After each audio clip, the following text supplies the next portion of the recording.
Marks, at the Munich Security Conference, Vice President Vance condemned free speech violations in the UK, particularly. Could you respond? What is your message? I have an idea. We have the man right here. Come on. Let's go, JD. We're putting you on stage. Great. Look, I said what I said, which is that we do have, of course, a special relationship with our friends in the UK and also with some of our European allies. But we also know that there have been infringements on free speech that actually affect not just the British. Of course, what the British do in their own country is up to them, but also affect American technology companies and by extension, American citizens. So that is something that we'll talk about today at lunch. We've had free speech for a very, very long time in the United Kingdom, and it will last for a very, very long time. Well, no, I mean, certainly we wouldn't want to reach across US citizens, and we don't, and that's absolutely right. But in relation to free speech in the UK, I'm very proud of our history there. Jade Vance, with his sharp and direct approach, completely humiliated Keir Starmer by openly criticizing the violations of free speech in the UK. What made this particularly damning was that Vance didn't just highlight the impact on British citizens. He pointed out how these policies were also harming American technology and, by extension, American citizens. This statement not only exposed Starmer's weakness in protecting fundamental democratic values, but also made it clear that his government's actions were straining the relationship with one of the UK's most crucial allies, the United States. Under Keir Starmer's leadership, the UK has increasingly moved toward greater control over speech, imposing strict regulations on public discourse that suppress dissenting opinions. Jade Vance wasted no time in calling out this disturbing trend. Instead of tiptoeing around the issue or sugarcoating his words, he explicitly stated that these restrictions extended beyond Britain's borders, affecting American companies and individuals as well. This immediately put Starmer in an embarrassing position, as he was being publicly reprimanded by a high-ranking U.S. politician for policies that contradict the fundamental principles of a free society.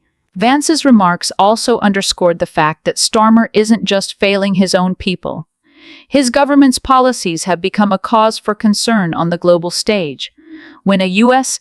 senator feels the need to publicly address the UK's erosion of free speech, it signals that the situation has escalated to a point where it can no longer be ignored. Yet, rather than offering a strong defense or a compelling justification, Starmer was left floundering, with Vance dictating the conversation and making it clear that this matter would be discussed further over lunch. This subtle power play reinforced Starmer's subservience, making him appear as a passive participant rather than an assertive leader. This exchange further cements the perception that Keir Starmer lacks both the strength and the capability to handle critical political discourse on the international stage. A true leader would have stood his ground, defended his country's policies with conviction, or at the very least offered a coherent justification. Instead, Starmer passively absorbed the criticism, allowing Vance to dominate the conversation and dictate the terms of the debate. His inability to respond forcefully was not just a personal embarrassment. It was a national disgrace, highlighting how weak Britain's leadership has become under his tenure. In international politics, decisiveness and adaptability are essential traits for maintaining a nation's standing. Yet, Keir Starmer demonstrated neither. He not only let Jade Vance seize full control of the conversation, but also revealed his own inability to formulate a strong rebuttal. His silence in that moment was more than just a failure. It was a confirmation of his incompetence as a leader. When confronted with a serious critique from a foreign official, he failed to defend his position, further diminishing both his credibility and that of the UK on the world stage. Yes, quite something. The sight of a former Labour MP, I should say, because he was booted out of the party very quickly, wasn't he? But a former Labour MP being taken out of a prison van and into Chester Magistrates Court in handcuffs today, having spent 3 nights in prison for that assault back in last October, which was captured very vividly on CCTV, where he beat somebody to the ground and said, you won't threaten your MP again, will you? He was sentenced to 10 weeks in jail just on Monday, but that has now been reduced to a suspended sentence. So now he will have to do 200 hours of unpaid work, undertake a 120-day alcohol monitoring requirement, an anger management course, and 20 days of rehabilitation work. The judge today said your behaviour as an MP was simply disgraceful. So now out of jail, a suspended sentence, but of course what happens next if he doesn't resign? And of course there have been plenty of calls on him for him to do so. At the moment he's sitting as an independent MP for Runcorn and Helmsby.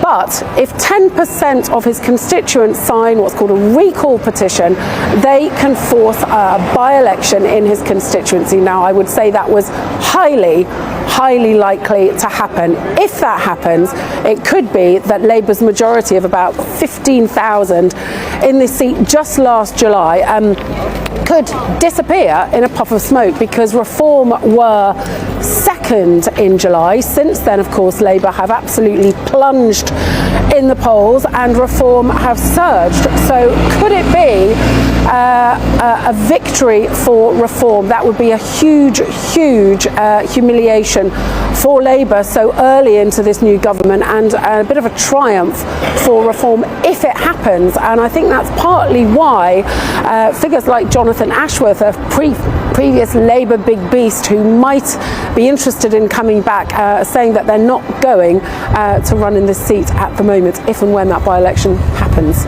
In a dramatic turn of events, former Labour MP Mike Amesbury has avoided an immediate custodial sentence after being handed a 10-week prison term, suspended for 2 years. The verdict, delivered earlier today, follows an incident that has raised serious questions about accountability in political life. Amesbury, who previously represented Weaver Vale in Parliament, faced sentencing after being convicted on charges that have cast a shadow over his once promising political career. While the specifics of the case remain subject to legal constraints, the decision to suspend his sentence has drawn a mixed response from both political commentators and the public. The court's ruling means that while Amesbury will not serve time behind bars, he will be required to adhere to strict conditions over the next 2 years. Any breach of these terms could see him facing the full weight of his sentence. With the suspended sentence hanging over him, Amesbury faces an uncertain future. Whether he can rehabilitate his reputation remains to be seen, but history suggests that political comebacks after such controversies are rare. His next moves will likely determine whether he fades from public life or seeks a path to redemption.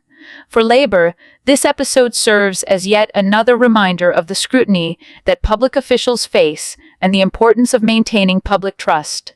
As the party looks ahead to the next general election, it will be keen to ensure that episodes like this do not overshadow its broader political agenda. Ultimately, the Amesbury case raises important questions about the standards expected of elected representatives and how society holds them to account. Whether justice has been served will remain a topic of debate, but what is clear is that the fallout from this case is far from over. Thanks for watching. Don't forget to like, comment, and subscribe. Join our Telegram community for more updates.